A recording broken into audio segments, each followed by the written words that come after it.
리스바 방송 신앙의 디딤돌입니다. 이 시간 김인수 교수의 숨겨진 한국 교회사 이야기 낭독이 있겠습니다. 오늘은 주기철 목사님의 삶을 회상하는 7번째 시간입니다. 이 시간에는 주 목사님의 장례식 과정에서 있었던 어려움들과 그 속에 여전히 임한 하나님의 은혜를 나누고자 합니다. 제목: 끝나지 않은 고난 속에 숨겨진 하나님 은혜. 1944년 4월 21일 밤 9시경 죽은 듯이 누워있던 주 목사님이 서서히 몸을 일으키고 앉더니 하늘을 향하여 두 팔을 들고 내 영혼의 하나님이여 나의 영혼을 받으시옵소서 라고 크게 외치셨습니다. 이 목소리에 방 안이 진동하여 곁에 자던 죄수들이 모두 놀라 깨어났고 이날 밤 주 목사님은 하나님의 품으로 돌아가셨습니다. 고생과 수고가 다 지난 후 광명한 천국에 편히 쉬게 된 것입니다. 주 목사님이 세상을 떠나자 일제는 그분의 사망을 유족들에게 알렸습니다. 그런데 남겨진 유족은 주 목사님의 모친과 오정모 사모 그리고 막내 광조뿐이었습니다. 왜냐하면 맏아들 영지는 피신해 있었고 둘째 영만은 일본에 그리고 셋째 영애는 부산 영예원이라는 고아원에 가 있었기 때문입니다. 그래서 아버지의 별세 소식을 듣고 상주가 되는 맏아들 영지는 입관 예배가 드려진 후 도착하였고 셋째 영애는 4월 25일 발인 직전에 도착하였으며 입출입이 자유스럽지 못한 일본에 있던 영만은 끝내오지 못하고 장례식에 참석하지 못하였던 것입니다. 일제로부터 주 목사님의 사망 소식을 전해 들은 오정모 사모는 그 일을 유계준 장로에게 알렸고 유 장로는 아들과 함께 리어카를 빌려서 감옥으로 갔습니다. 22일 오전 유 장로는 감옥에 일찍 도착하였으나 표독한 일제는 늦은 밤이 되어서야 감옥 뒷문으로 유해를 인계해 주었습니다. 그리고 다른 사람에게는 절대 알리지 말고 조용히 장례를 치르라고 엄명까지 하였습니다. 일제는 주 목사님의 장례까지 간섭하고 회방을 놓으면서 그들의 악을 더욱 쌓아가고 있었습니다. 유 장로에 의해 단칸방으로 옮겨진 주 목사님의 유해는 조심스럽게 씻기어 수의를 입혔는데 그 얼굴은 희고 빛났으며 고요히 잠든 것 같았습니다. 산정현 교회 장로였던 조만식, 오윤선, 유계주는 주 목사님의 장례를 5일장으로 치르기로 하였습니다. 그러나 문제는 장례식을 치를 장소가 없었을 뿐만 아니라 장례 예배에서 순서를 맡을 사람이 없었습니다. 주 목사님이 장례식을 마땅히 산정현 교회에서 치러야 했으나 예배당이 폐쇄되어 이용할 수가 없었습니다.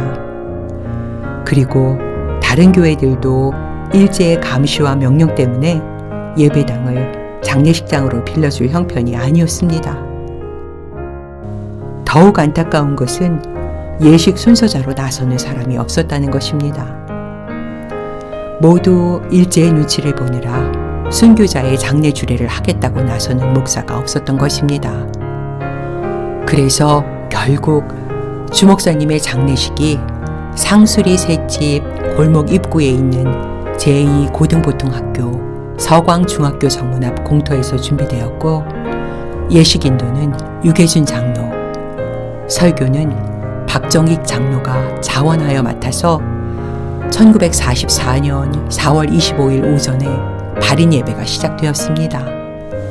그런데 아무 광고도 없었음에도 불구하고 수많은 성도들이 신앙의 절개를 지키고 승리하신 주 목사님의 마지막 가는 길을 애도하기 위해서 공터로 몰려들었습니다. 일제는 스스로 몰려오는 성도들의 발길을 강제로 제어할 수는 없었습니다. 순교의 영광을 이루신 주 목사님은 이제 주님의 품에서 편히 쉬게 되었지만 남아있는 사람들의 고난은 여전히 끝나지 않았습니다. 일제는 순서를 맡은 사람들과 오정모 사모를 연행하여 취조하였습니다. 일제는 오정모 사모에게 돈이 어디서 나서 그렇게 성대한 장례식을 했느냐? 지금은 배급쌀밖에 없는데 쌀이 어디서 나서 그렇게 많은 사람 밥을 해먹였느냐? 라고 트집 잡고 시비를 하였습니다. 오사모는 나도 모릅니다. 자고 일어나면 누가 갖다 놓았는지 마루에 돈이 든 봉투가 놓여 있고 또 자고 일어나면 한밤중에 누가 쌀을 갖다가 놓았는지 쌀이 쌓여 있어서 그것으로 했습니다. 라고 대답했고 일제도 이를 어떻게 할 수는 없었습니다. 상주인 맏아들 영진은 장례식이 끝나자마자 집에는 발도 들이지 못하고 그 길로 바로 일제의 눈을 피해서 자신이 피신해 있던 곳으로 가야 했습니다. 이처럼 주목사님의 순교의 삶은 자신의 몸을 제단에 드리는 것에서 끝나지 않았고 가족들도 함께 져야 하는 십자가를 남겼습니다. 신사참배를 반대하는 아버지의 신앙으로 자녀들은 뿔뿔이 흩어지는 아픔을 감당해야 했으며 노모와 오정모 사모는 평안한 마음을 잊고 살아야 했습니다. 하지만 하나님의 은혜는 끊어지지 않았습니다. 하나님은 여전히 주님을 두려워하는 사람들을 통하여 주목사님의 가족을 돕게 하셨습니다. 그리고 주목사님의 맏아들 영진은 1년 서너 달이 지나고 일제로부터 해방된 이후에 평남 대동군 신제교회에서 전도사로 목회하였습니다. 그러다가 공산당의 위협 아래서 의연하게 교회를 지키다가 1950년에 처형당해 그의 아버지 주목사님의 뒤를 이어 순교의 대를 이었습니다.